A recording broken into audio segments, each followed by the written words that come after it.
Current events. I had a town resident invited me to a meeting the other night, and I happened to be free, so I went. And I'm not sure if that was a good thing or a bad thing, but it was a neighborhood meeting, somewhat organized, talking about Airbnbs in the community where they had the meeting. They probably had, I don't know, 200 people there, maybe more, and probably 40 speakers that spoke in somewhat of an organized fashion, maybe disorganized fashion. Some of them were quite passionate.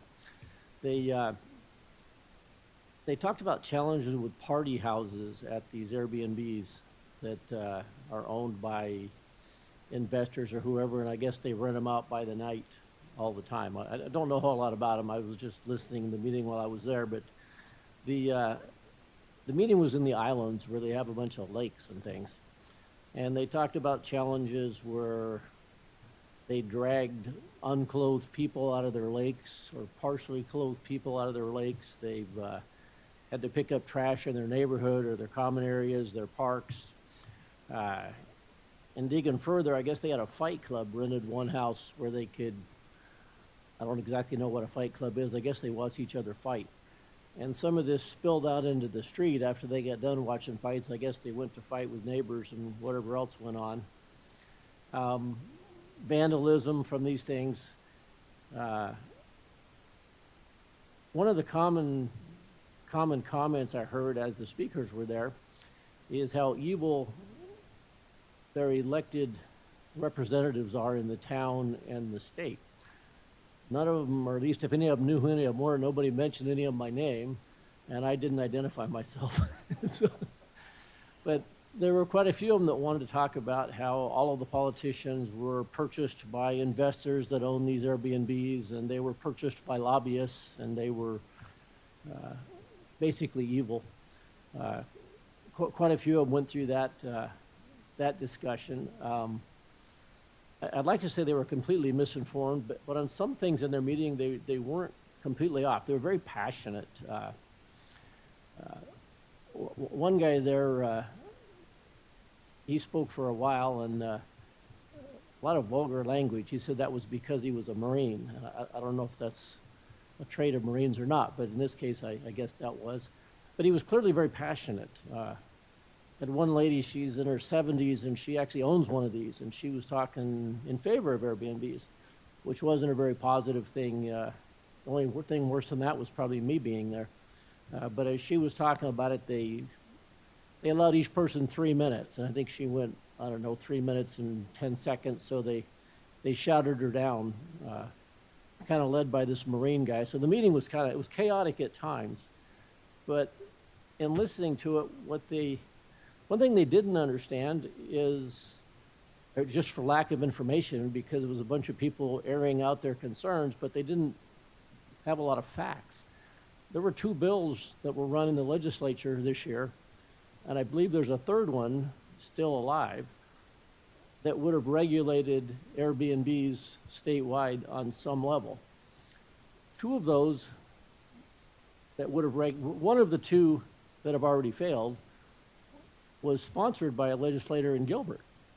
And say it didn't go anywhere, but obviously these evil politicians they're talking about, well, one of these evil politicians that was bought by lobbyists and investors actually sponsored a bill to regulate and try to stop some of the behavior that they wanted stopped.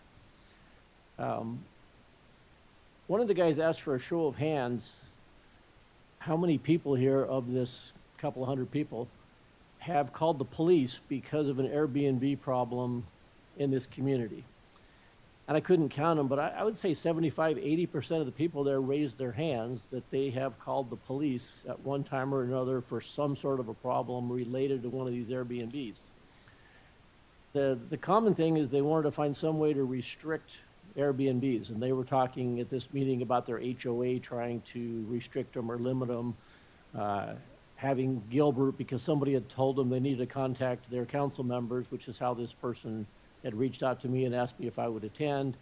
Somebody had told them to talk to their legislators.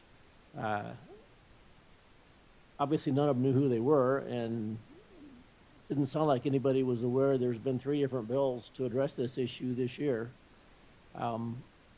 As they talked about most of the problems, a couple of guys get up and they talk about property rights, which obviously being able to use your property that you own in the way that you please is the most basic element of freedom.